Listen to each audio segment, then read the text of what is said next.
Good morning, sports betters. Happy Monday to you. I hope you guys are all ready and psyched for the college football championship, which is happening tonight, TCU versus Georgia. So I just wanted to show you how I'm playing the game tonight. I'm not necessarily showing you this just so that you could tail it because I don't. So these bets may not be appropriate for you to tail. But I am just kind of showing you how I'm playing the championship game tonight, just so you can have an idea of how you could think about sports betting. So obviously, I'm using Odds Jam to kind of find the best lines and the best prices on lines, and I'm using Odds Jam to find positive EV bets. But the bets I'm going to show you today are not positive EV bets. These I did not find on the positive EV page. So let's not waste any time. Let me just show you real quick the bets that I have placed. They are 4 bets I have placed on tonight's game, and let's go through all 4 of them.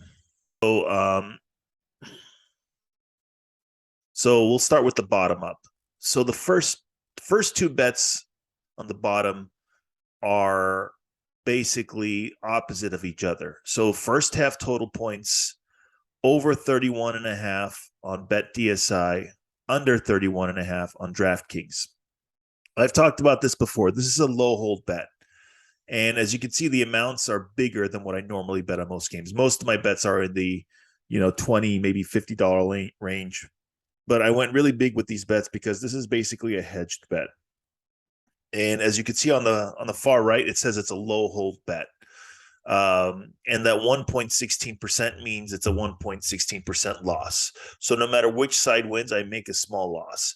And the reason why I placed this low hold bet is because I have a huge playing credit over on BetDSI, and I'm trying to extract some of that credit. So that's the reason why I placed this bet. So even though it looks like it's a losing bet, it's actually not when you look into how much of a deposit credit I have over at BetDSI. So this is one way you can take advantage of deposit credits, is by placing this sort of a bet where you're taking both sides on different sports books, and you're able to extract your betting credit on one website if you have a large betting credit on one website, which I do.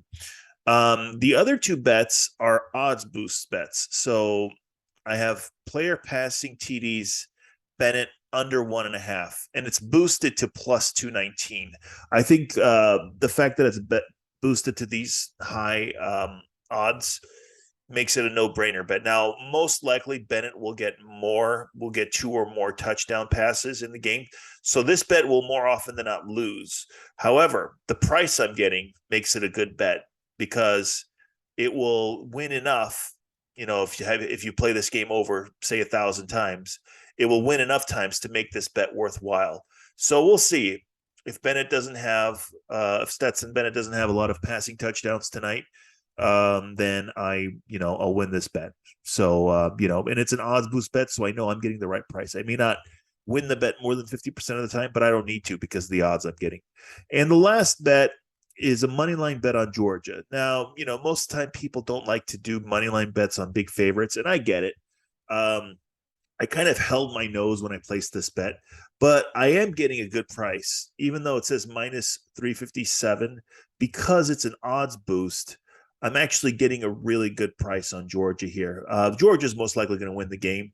Sorry, TCU fans. Now, if TCU, shocks the world, great. I mean, good on you. And I'll lose this bet, but I'm okay with that.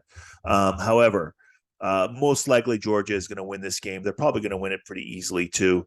And this minus 357 doesn't bother me because if you look over here, I just switched screens to the Odds Jam screen on this game tonight.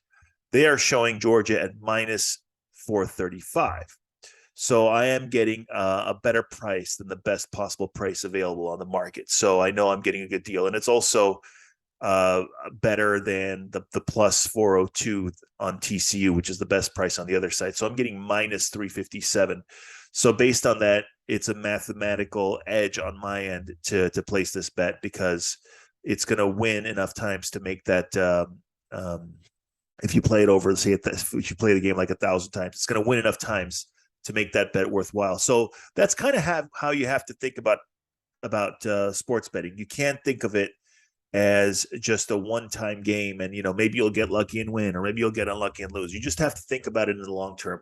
This is the mistake most gamblers make. The difference between a casino and a sports book and a typical gambler is that the sports book looks at it from the long-term point of view. They don't look at an individual game. They don't look at an individual day. They may lose in one day, but as long as they know that they were pricing the games properly, they know that they will win in the long run. Whereas a gambler, they're looking at a day to day. And you, as a gambler, you have to start thinking more like a sports book. And one of the ways you can do that is by using a service like OddsJam. So anyway, good luck. If you're betting on the game tonight, good luck. And if you're a fan of one of the two teams, good luck to your team. Hopefully you don't get any bad calls or anything like that. So, okay, guys, thanks for listening, and I will see you at the top. Subscribe for more.